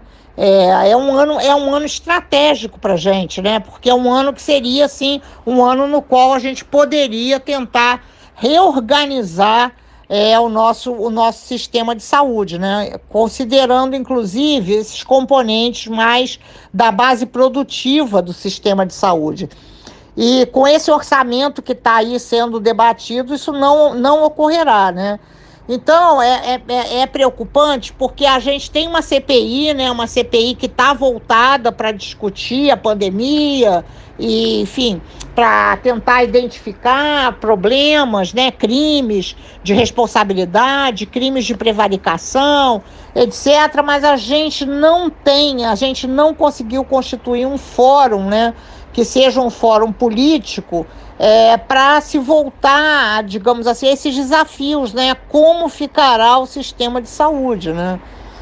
É incrível que a CPI, enfim, ela é uma CPI bastante competente, né, de um ponto de vista das denúncias, etc. E é isso que ela tem que fazer, né? Ela é uma comissão parlamentar de inquérito, mas ela, digamos assim, ela não conseguiu abrir, né, abrir um outro espaço que seria um espaço de discussão política sobre o SUS, né? Sobre o SUS que precisamos, né? O SUS que exigimos, né? Então tá bem, né? Assim, a gente volta para trás, né? A gente está falando do passado, do que já ocorreu. A gente não consegue ter um debate sobre o presente, sobre o futuro, né? Bom, então é isso, né? Mas também com o Senado que temos, né? Com, enfim, presidência do Senado, presidência da Câmara, tudo isso é muito difícil, né? Mas é claro que a gente tem aí, né, a oposição também se articulando com seus programas político-partidários e, enfim, acho que é o momento da gente começar a pensar sobre isso, da gente pensar um projeto, né, um projeto de país com centralidade, que a saúde tenha uma centralidade, é claro que não exclusividade, né, mas que a saúde ela tenha maior relevância. Lígia Bahia, eu quero mais uma vez te agradecer por você estar aqui conosco no Faixa Livre. Eu quero te desejar um ótimo dia de trabalho e deixar aqui também o meu abraço. Olha só, eu é que agradeço, né, de novo, tá aqui no programa. Quando eu digo assim que é uma honra estar aqui, não é de jeito nenhum, assim, alguma coisa formal, não é mesmo. Eu sempre me emociono muito de estar aqui nesse programa. Considero que é um espaço, assim, que nós temos construído com muito afinco, né, com muita dedicação, e eu me sinto assim também uma parte, né, uma parte disso, né? Então é como se eu tivesse em casa, numa casa, enfim, numa alguma coisa que é uma construção coletiva, né? Então, muito obrigada mesmo. Conversamos aqui com a médica e professora da Universidade Federal do Rio de Janeiro, a UFRJ, Lígia Bahia. Vamos agora a mais um intervalo. Voltaremos daqui a pouquinho. Voltamos a apresentar Faixa Livre. Já voltamos, ouvintes, e agora eu converso com o professor de Economia da Universidade de Campinas, a Unicamp, Plínio de Arruda Sampaio Júnior. Plínio, bom dia. Bom dia, Anderson. É um grande prazer voltar a conversar com o Faixa Livre. Plínio, muito obrigado por você estar aqui conversando mais uma vez conosco no Faixa Livre. Plínio, ainda que a pandemia tenha dado uma trégua no país, o número de infecções tenha caído muito nos últimos meses, a nossa economia não decola. Não há uma elevação significativa dos indicadores econômicos, como era esperado pelo governo. A inflação segue em forte aceleração, o desemprego em níveis recordes. A que você acredita, Plínio, essa retração dos índices financeiros, mesmo com a retomada das atividades no país? Anderson, a economia brasileira está estagnada há pelo menos 7 anos. Mesmo com a recuperação modesta da economia este ano, no final de 2021, nós estaremos mais ou menos no mesmo patamar de produção de 2014. Então, é uma crise de grandes proporções. Do ponto de vista per capita, a economia brasileira parece um caranguejo. Ela anda para trás. Nós estamos com mais ou menos 1 de cada 4 trabalhadores ou desempregado ou desalentado, de acordo com o IBGE. E se a taxa de participação dos trabalhadores no mercado de trabalho tivesse se mantido no mesmo patamar anterior à pandemia, né, então o nível de desempregados e desalentados alcançaria praticamente 25% da população, 1 de cada 4 trabalhadores. Então, esse é o tamanho da crise econômica brasileira. A economia não decola porque a economia brasileira se transformou numa economia primária exportadora. Vive do agronegócio, do extrativismo mineral. Se o mercado internacional não vai bem, que é o que está acontecendo, a economia brasileira fica parada do ponto de vista estrutural. Este ano, a expectativa do governo, que até há pouco era de crescer acima de 5%, mas acho pouco provável que a economia brasileira cresça mais do que 4,5% este ano. Vai ficar alguma coisa entre 4,5% e 5%, muito abaixo da economia mundial, que tem um crescimento previsto de 6%, e abaixo da média da América Latina, que está previsto pela CEPAL em mais ou menos 5,8%. Para o próximo ano, para 22, então o crescimento será pior ainda. Ficará mais ou menos entre, se tudo correr bem, entre 1,5% e 2%, quando a economia mundial vai crescer a 4,9% e a economia latino-americana a 3,2%. Ou seja, nós estamos claramente com um problema de dinamismo, de falta de dinamismo na economia. E dentro deste contexto, nós estamos vivendo agora, na conjuntura, uma instabilidade financeira, que repercute na forma de queda de bolsa, enfim, tensão sobre o mercado de títulos públicos. E, na minha opinião, esta tensão ela decorre de dois elementos básicos. De um lado, das incertezas em relação ao comportamento da política monetária das economias centrais, principalmente dos americanos. Se os americanos começarem a aumentar a taxa de juros, então o cenário de aplicação especulativa aqui no Brasil fica comprometido e aí, então, a saída de capital acaba comprometendo esta bolha da Bolsa de Valores. E, por outro lado, a incerteza interna, que é uma incerteza política e, sobretudo, uma incerteza em relação ao compromisso do novo governo, e mesmo deste governo, com a manutenção do teto de gasto. Porque, na verdade, a manutenção do teto de gasto é praticamente impossível, porque garroteia o gasto público de tal maneira que o Estado brasileiro fica sem possibilidade alguma de fazer políticas públicas e isto tensiona o mercado. Agora, o mercado quer manter o teto contra tudo e contra todos. É uma absoluta irresponsabilidade que pode desencadear, mais adiante, uma revolta social de grandes proporções. É o que se viu no Chile. Então, nós estamos diante de uma burguesia completamente irresponsável, insensível às necessidades do povo, e um governo que vai aos trancos e barrancos, administrando as vontades da burguesia, mas flertando com o populismo econômico no mau sentido, no sentido de pegar dinheiro público para fazer eleitoralismo. E eu acho que é isso que está por trás, destas incertezas e destas instabilidades que nós estamos assistindo no mercado financeiro. Eu vi na semana passada, Plínio, um levantamento feito pela consultoria iDados, que apontou que pouco mais de 30 milhões de brasileiros recebem até um salário mínimo, em torno de R$ 1.100, um recorde histórico. Nunca tanta gente ganhou tão pouco no nosso país, Plínio. Como é que isso afeta a nossa economia? De que forma é possível mudar esse quadro e oferecer poder de compra para essa população pauperizada, Plínio?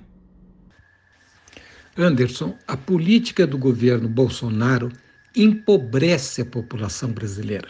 Empobrece em relação ao exterior, porque desvaloriza o dólar e diminui o poder de compra dos trabalhadores, e empobrece internamente, porque a economia não cresce, e mesmo não crescendo, a desigualdade aumenta. Então, o pouquinho que se produz é dividido de maneira muito desigual. Nós temos mais de metade da população brasileira sofrendo insegurança alimentar. Então, é uma situação realmente gravíssima. E a pobreza da população é em si um problema econômico, porque uma economia pobre é uma economia que tem um mercado de segunda linha, um mercado pequeno, estreito, que não dá horizonte para a acumulação de capital. Então, esse é o primeiro problema grave. Como é que isso pode ser mudado? Para mudar a situação do povo, o Brasil precisa de mudanças de grande envergadura. Primeiro, uma política social emergencial de combate à pobreza e à fome. Em segundo lugar, é absolutamente vital abrir frentes de trabalho, empregar as pessoas. Nós já discutimos isso na pergunta anterior. Nós estamos mais ou menos com 25% da população brasileira em desemprego aberto ou em desalento, e formas de desemprego, digamos, mais ou menos ocultas. Então, isso tem que ser revertido para que a correlação de forças entre o capital e o trabalho melhore e os trabalhadores tenham condições de obter reajustes salariais maiores. Nós estamos, na verdade, num tremendo de um arroxo salarial.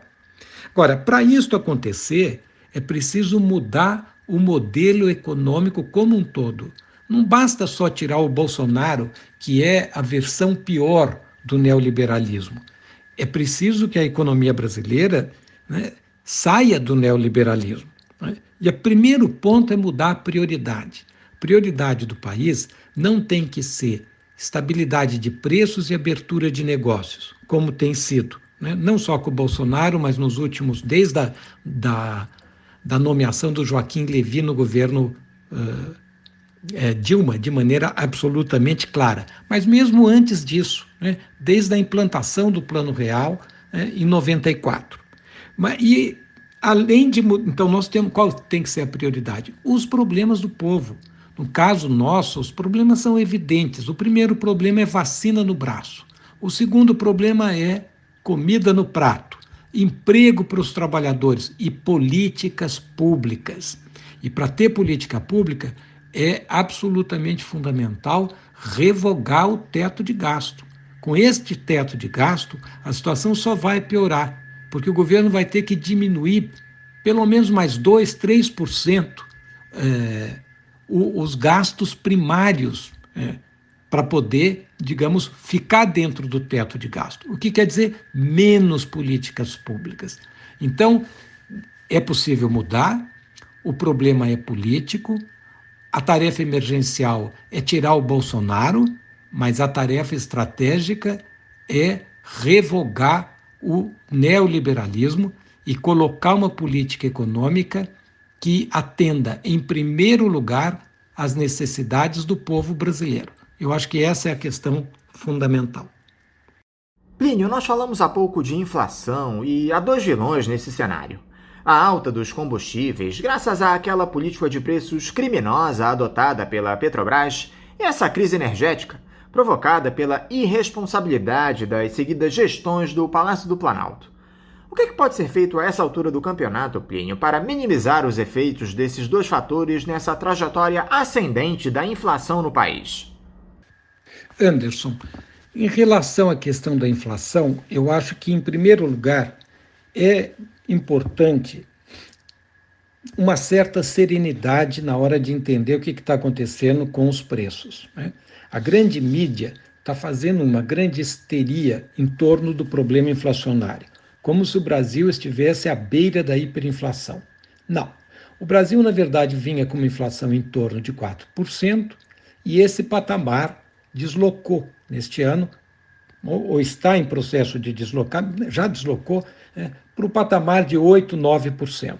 É um aumento, mas não é um aumento, digamos, que aponta para uma desorganização do sistema monetário. Ao contrário, o próprio mercado já prevê a inflação do ano seguinte, 2022, em torno de 4%, quando a previsão anterior era de 3,5%.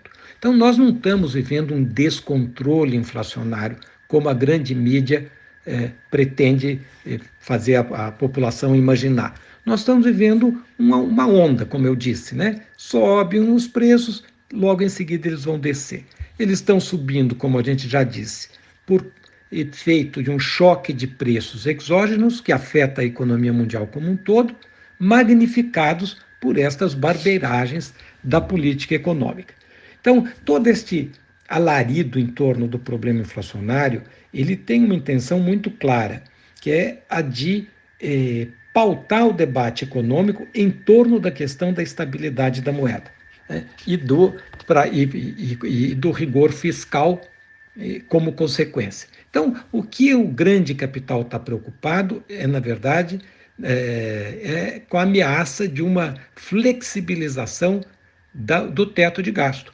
O que, na verdade, seria muito bom que ocorresse, porque, tal como está, o teto de gasto paralisa o Estado. Ao paralisar o Estado, inviabiliza políticas públicas e cria uma situação social absolutamente insustentável. Bom, em relação às duas questões específicas, que é o preço de energia e o preço da gasolina e do diesel, o raio de manobra do país, no curto prazo, é estreito. Por exemplo, a primeira coisa que ajudaria é derrubar o dólar. Não tem nenhum motivo para o dólar estar tão pressionado, né? A situação externa brasileira é absolutamente tranquila. O superávit comercial é recorde, é gigante. Então, por que o dólar está tão alto? Está alto porque o Banco Central deixa a especulação correr solta, não intervém, não usa o poder de fogo do Banco Central para segurar a especulação. E essa especulação decorre, em grande medida, das trapalhadas políticas do próprio presidente, que cria uma situação de conflito permanente, onde ninguém sabe se ele será deposto no dia seguinte ou se ele vai dar um golpe no dia seguinte. Segundo ponto, seria mudar a política tarifária da Petrobras, né, para que os preços não fossem feitos para dar rentabilidade para as ações da Petrobras na Bolsa de Nova York, e sim para permitir que o sistema de transporte brasileiro funcionasse de maneira adequada, que também exige mudar toda a direção da Petrobras. E, por fim, mudar a política de tarifa da energia elétrica, jogando o custo da crise energética nas costas de quem é mais forte, do grande capital. E, eventualmente, criando uma tributação extraordinária sobre a grande fortuna e sobre o grande lucro para financiar esta emergência energética. Agora, evidentemente, estas medidas não serão tomadas pelo governo Bolsonaro. Nós sabemos disso, ele não fará. Então, a principal medida hoje para poder conter a inflação é derrubar o governo Bolsonaro e questionar toda a arquitetura da política econômica que é feita para atender os interesses de um pequeno grupo e não os interesses do conjunto da população brasileira. O que você achou, Plínio, dessa participação do presidente Jair Bolsonaro na Assembleia Geral da ONU, dizendo, entre outras coisas, que o desempenho da economia brasileira este ano é um dos melhores entre os países emergentes? Você acha que o ex-capitão desistiu da política e resolveu apostar no humor? Porque isso só pode ser piada de mau gosto, Plínio. Anderson, o governo Bolsonaro é um governo que não se dá o próprio respeito. O Bolsonaro atua como um palhaço, e ele sabe que atua que nem um palhaço e, na verdade, faz isso para atender a sua base de ultradireita. Tudo que ele falou, todo mundo sabe que é uma mentira. O Brasil, digamos, cresce muito menos do que a média dos países latino-americanos. Então, eu não sei de onde ele tira essas ideias. Eu acho que, se não fosse trágico, seria patético, né? A atuação do nosso presidente lá na ONU. Eu acho que não merece nem maiores comentários. O mais impressionante, Plínio, é que esse governo irresponsável do Jair Bolsonaro deve deixar uma herança maldita para a próxima gestão, que assumirá em 2023. Eu me refiro ao pagamento dos precatórios, esse tema que vem provocando enorme polêmica, sendo discutido com o Congresso.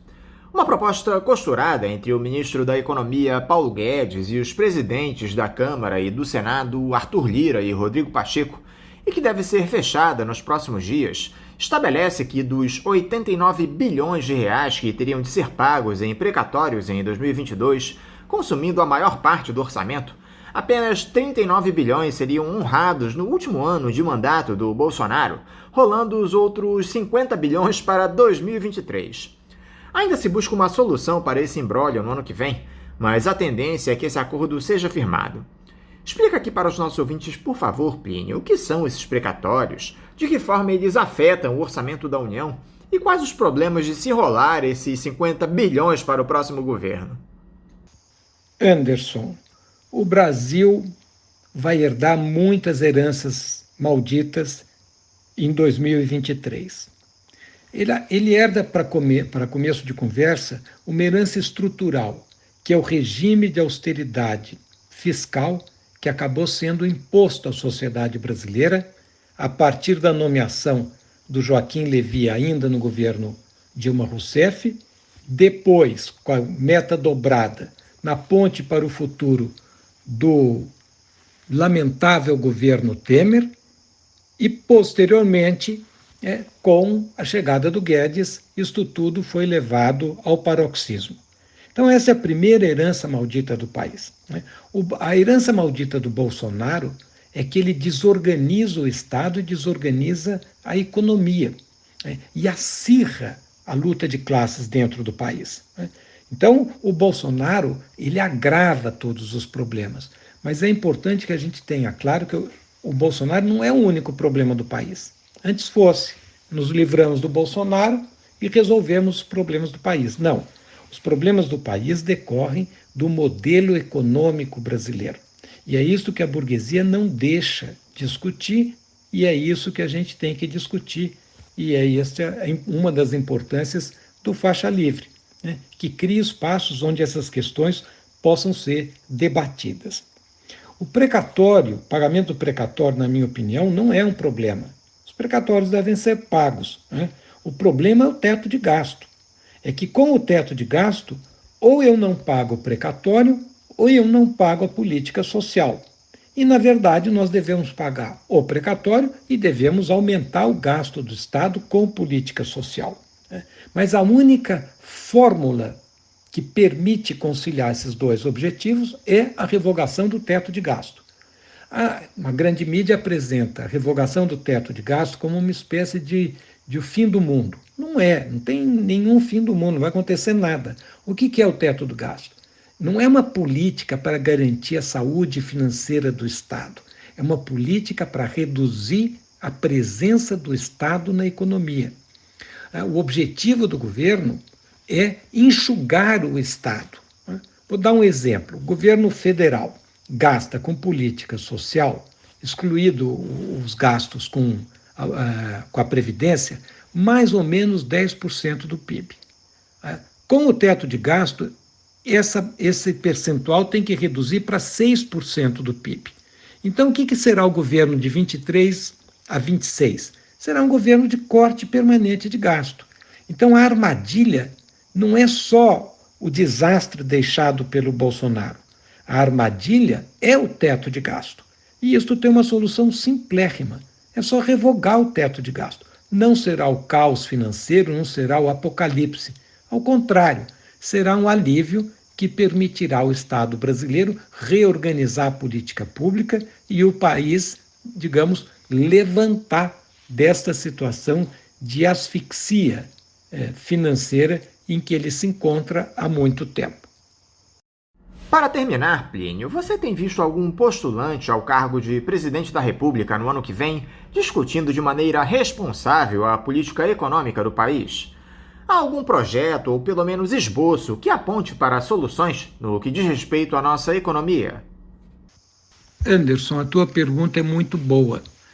Na verdade, não há nenhum postulante à presidência da República discutindo a fundo a política econômica do país. Por quê? Porque a burguesia ela está construindo a agenda econômica da eleição de 2022. Qual é a agenda da burguesia? A estabilidade econômica, o rigor monetário, a austeridade fiscal. É isto que está por trás dessa histeria em torno de uma inflação que é temporária, é isto que está por trás deste debate completamente acirrado em torno do teto de gasto. A burguesia, no fundo, está dizendo o seguinte: o que nós vamos discutir? Nós vamos discutir a preservação deste modelo. E não há um contraponto a isto. Não há ninguém dizendo, opa, mas espera aí, a estabilidade não é garantir inflação baixa porque isso interessa ao grande capital. A prioridade é vacina no braço, comida no prato, emprego, enfrentamento da pobreza. Isso não está sendo feito e é lamentável que não esteja sendo feito. Eu acho que essa é, talvez, a principal tarefa da esquerda no momento, é questionar este modelo, criar uma outra agenda econômica. No fundo, colocar esta agenda econômica de ponta cabeça. É impossível organizar o país aumentando a desigualdade social e estagnando a economia. Este é que é o modelo, né? E nós temos que, na verdade, priorizar as necessidades do país, a recuperação econômica. E, para isto, nós precisamos sair do neoliberalismo. E o primeiro desafio é vencer o bloqueio mental, né? Porque a mídia colocou na cabeça dos brasileiros que é impossível organizar o Brasil fora do neoliberalismo, quando, na verdade, é impossível organizar o Brasil dentro do neoliberalismo. E, em segundo lugar, é importante vencer o bloqueio institucional, que são essas amarras do país no neoliberalismo. O teto de gasto, a lei de responsabilidade fiscal, que tem um nome ótimo, mas, na verdade, é uma irresponsabilidade social, a liberalização total do sistema financeiro, a liberalização total do comércio internacional. Tudo isso tem que ser revisto para que nós possamos organizar o país em função dos interesses do conjunto dos brasileiros.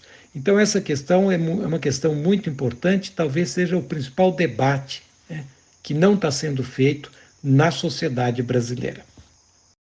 Plínio de Arruda Sampaio Júnior, mais uma vez, muito obrigado por você conversar aqui conosco no programa. Eu quero te desejar um bom dia de trabalho e deixar aqui o meu abraço.